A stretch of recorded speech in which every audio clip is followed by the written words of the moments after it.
अस्सलामुअलैकुम स्टूडेंट्स। पिछली क्लासेस में आप सेट्स की इंटरसेक्शन, यूनियन, माइनस और कंप्लीमेंट लेना सीख चुके हैं। अब उसी को आगे बढ़ाते हुए कुछ लॉज हैं जो कि यूनियन और इंटरसेक्शन के लॉज हैं। जैसे नंबर्स में लॉज होते हैं कि कम्यूटेटिव लॉ होता है कि 3 + 4 = 7 होता है और 4 + 3 भी = 7 होता है। इसी तरह यूनियन और इंटरसेक्शन के भी लॉज हैं। तो आज इन लॉज के बारे में पढ़ेंगे, फिर इससे मुतल्लिक़ एक्सरसाइज करेंगे। तो सबसे पहले तो ये मैंने आपको लॉज लिख दिए हैं। तो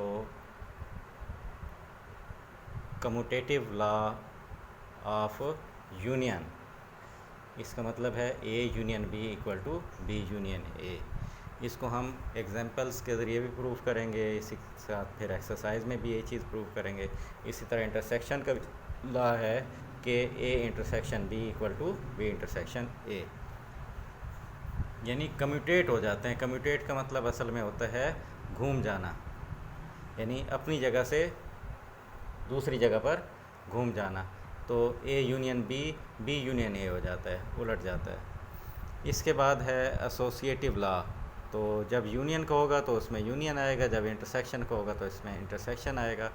तरतीब देखें यही है, A B C, A B C, तरतीब वही है।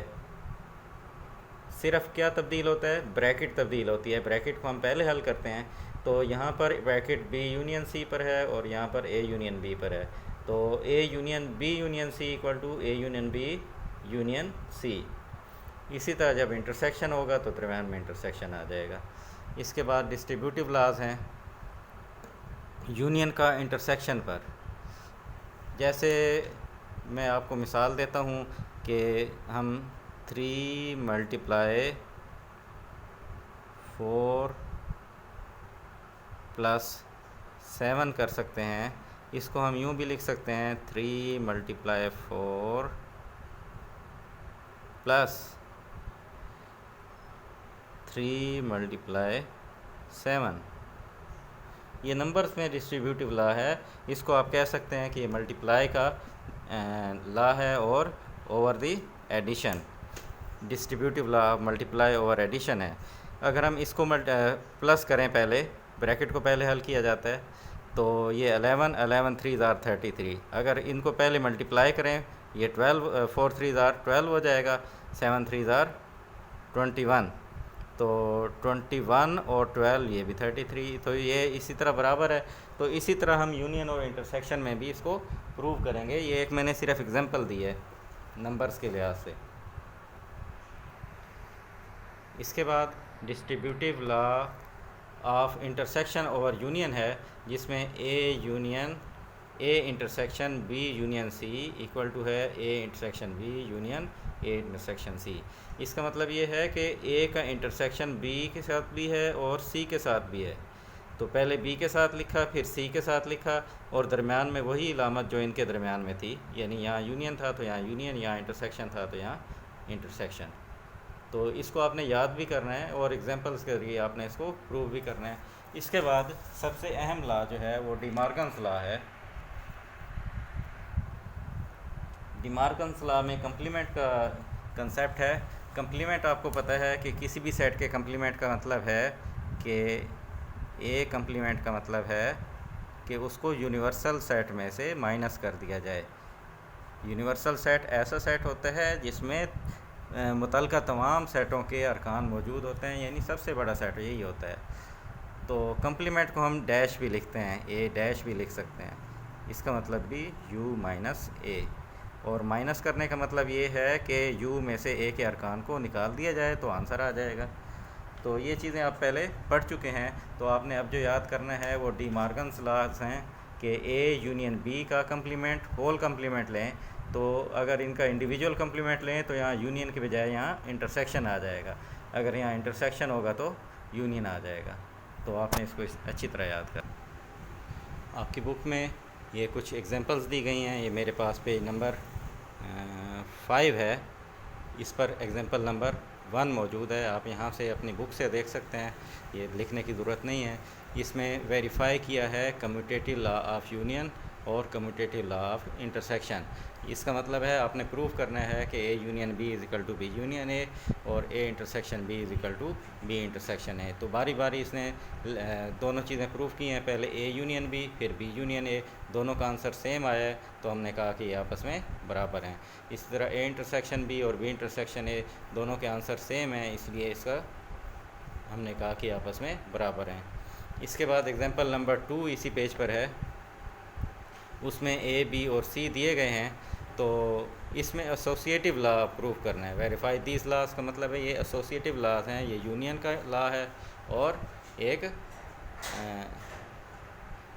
यहाँ पर तो दोनों यूनियन के लॉज दिए गए हैं, a union b union c, तो ये प्रिंट की गलती है, यहाँ पर a intersection b intersection c आना चाहिए था। तो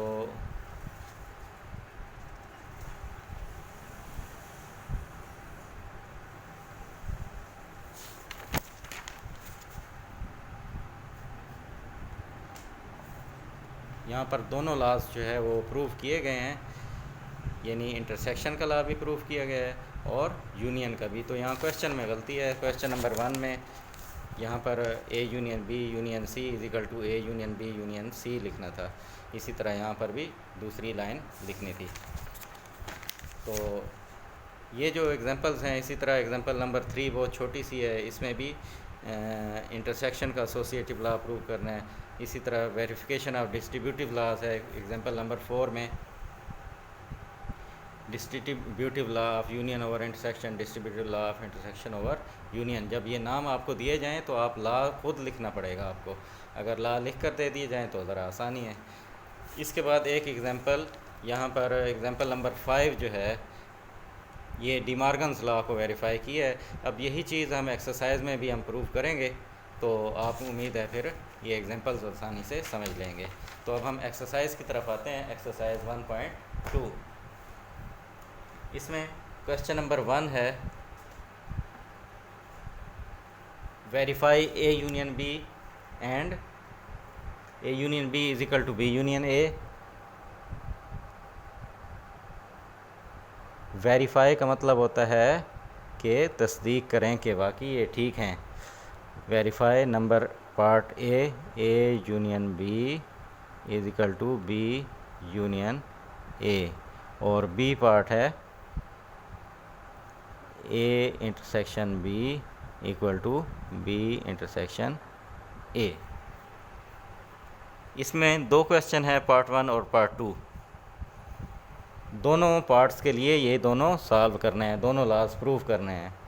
तो मैं आपको फर्स्ट पार्ट करा देता हूँ, आप सेकंड पार्ट आप खुद कर लेंगे। इसमें ए दिया गया है हमें 1 2 up to 10, 1 2 3 so on up to 10। इसका मतलब है इसमें 4 5 6 7 8 9 सब मौजूद हैं। और बी हमें दिया गया है 7 8 9 11 12, 7 8 9 11 12। तो पहले ए पार्ट करते हैं हम। इसमें left hand side right hand side भी आप लिख सकते हैं और डायरेक्ट ऐसे भी लिख सकते हैं कि ए union B is equal to, सबसे पहले ए की वैल्यू लिखेंगे। ये बार बार लिखना पड़ता है लेकिन ये लिखना होता है, अगर नहीं लिखेंगे तो स्टेप के नंबर कट जाएंगे। 7 8 9 11 12। और इसका आंसर क्या होगा? यूनियन का मतलब ये होता है कि दोनों सेट्स जिनका यूनियन आप ले रहे हैं उनके अरकान को एक ही सेट के अंदर इकट्ठा करके लिख दें, लेकिन ये ख्याल रहे कि कोई एलिमेंट 2 बार आप नहीं लिख सकते। मसलन 7 इसमें भी है इसमें भी है तो 7 एक ही बार आएगा इसमें। तो हम ज़रा तरतीब से लिखेंगे 1 2 3 10 तक तो तमाम एलिमेंट हैं, 11 और 12 यहाँ पर मौजूद हैं, तो इसका मतलब है ये अप टू 12 आ जाएगा। इस तरह बी यूनियन ए मालूम करेंगे तो पहले बी लिखेंगे 7 8 9 11 12 यूनियन फिर ए की कीमत लिखेंगे 1 2 3 अप टू 10। इसके बाद हम इसका यूनियन लेंगे तो इसका आंसर वही आएगा, तरतीब से जो है ना हम लिख लेंगे 1 2 3 अप टू 12, क्योंकि 10 तक इसमें मौजूद हैं और 11 12 इसमें मौजूद है, बाकी ये दोनों एलिमेंट्स इसमें भी और इसमें भी मौजूद हैं। अब देखें ए यूनियन बी का आंसर भी यही है और बी यूनियन ए का आंसर भी यही है, तो हम लिखेंगे therefore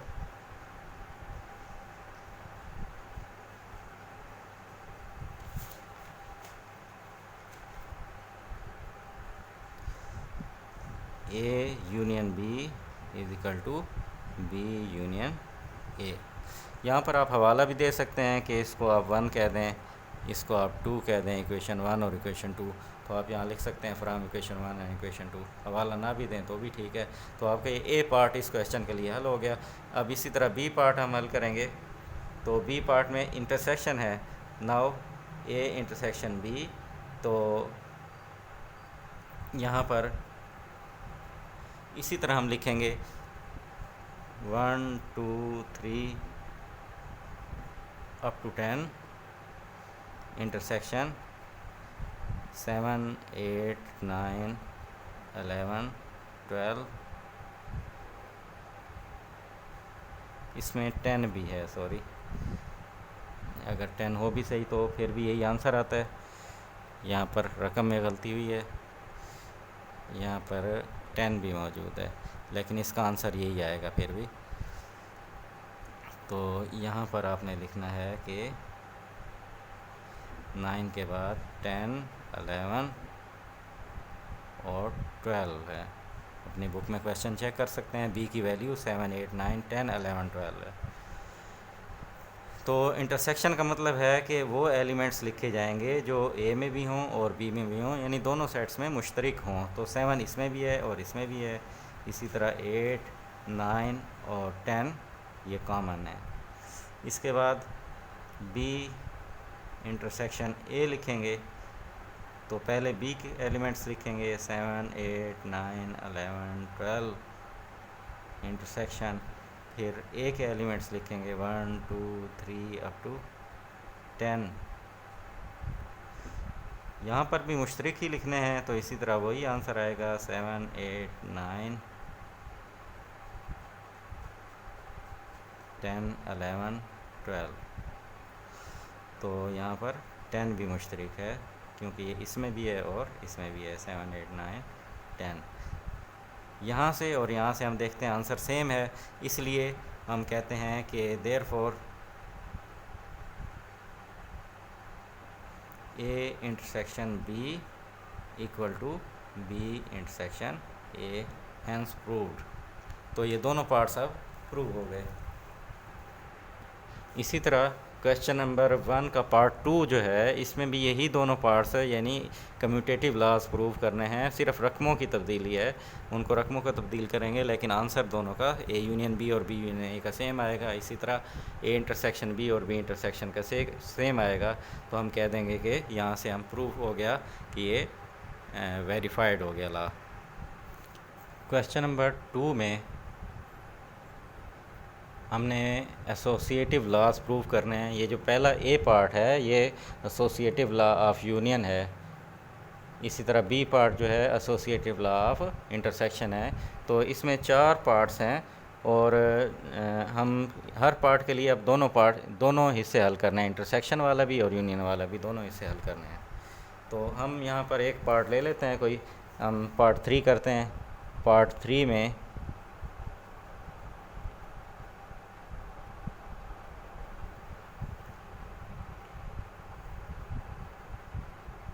x is equal to -1, ये रकमें मैंने लिख दी हैं x y और z की। अब हम पार्ट 1 हल करेंगे, तो इसके लिए हमें मालूम करना है x union y union z। इसको बेहतर है आप लेफ़्ट हैंड साइड भी लिख लें कि ये इसकी लेफ़्ट हैंड साइड है। तो लेफ़्ट हैंड साइड इसकी इक्वल है x union y union z के। सबसे पहले हम x की वैल्यू लिखेंगे।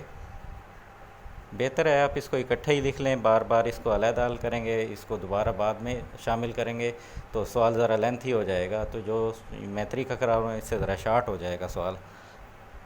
-1 0 2 4 5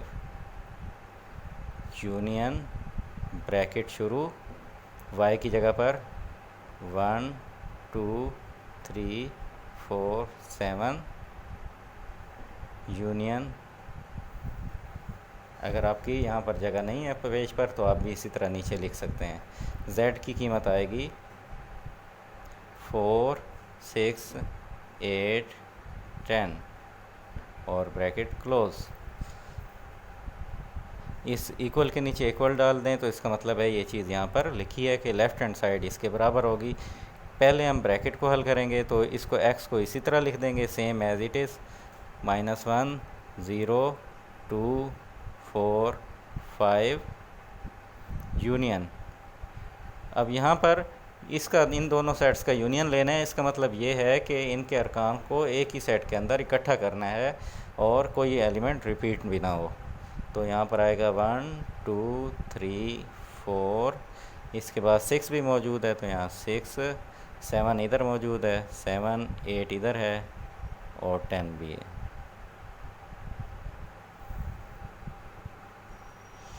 इसके बाद इन दोनों सेट्स का यूनियन लेंगे तो आंसर आ जाएगा इसका लेफ़्ट हैंड साइड का।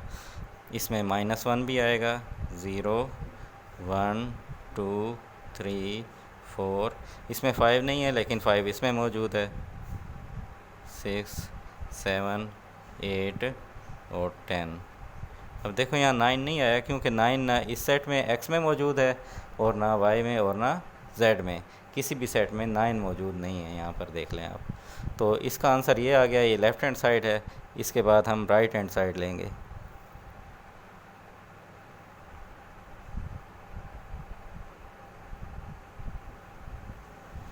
राइट हैंड साइड पे हमने लिखा हुआ है bracket x union y union z।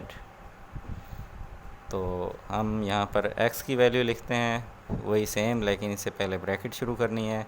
-1 0 2 4 5 bracket close union y की कीमत लिखते हैं 1 2 3 4 7 ब्रैकेट क्लोज यूनियन z की कीमत भी लिख दें। z की कीमत है 4 6 8 और 10।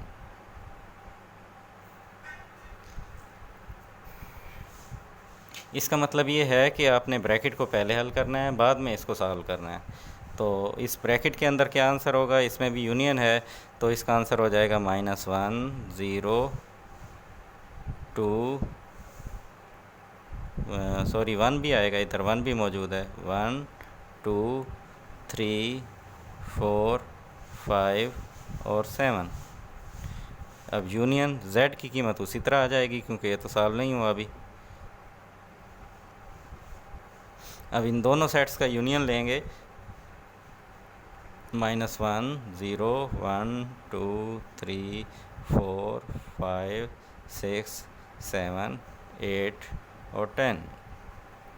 अब लेफ़्ट हैंड साइड का आंसर भी यही आया था, राइट हैंड साइड का आंसर भी यही आया था। तो हम कह सकते हैं कि left hand side equal to right hand side, therefore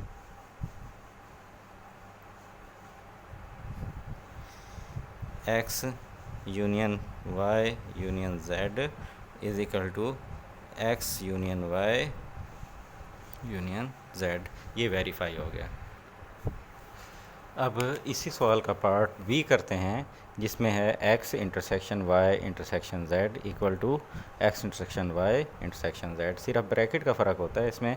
तो हम लेफ़्ट हैंड साइड लेंगे, इसमें कीमतें दर्ज करेंगे पहले स्टेप में, इसके बाद यहाँ पर आंसर निकालेंगे। पहले ब्रैकेट को हल किया तो इंटरसेक्शन का मतलब है जो इसमें मुश्तरक है। तो यहाँ पर हम देखते हैं कि 4 के अलावा कोई एलिमेंट इन दोनों सेट्स में मुश्तरक नहीं है, तो कॉमन यहाँ पर लिखेंगे तो ये 4 आ जाएगा। अब अगले स्टेप में इनको देखेंगे कि इनमें कॉमन कौन सा है, तो हमें नज़र आ रहा है कि सिर्फ 4 कॉमन है, तो इसका लेफ़्ट हैंड साइड का आंसर ये सेट आ गया। अब राइट हैंड साइड का आंसर निकालेंगे तो पहले x यूनियन y पर ब्रैकेट है, इसको सॉल्व करेंगे।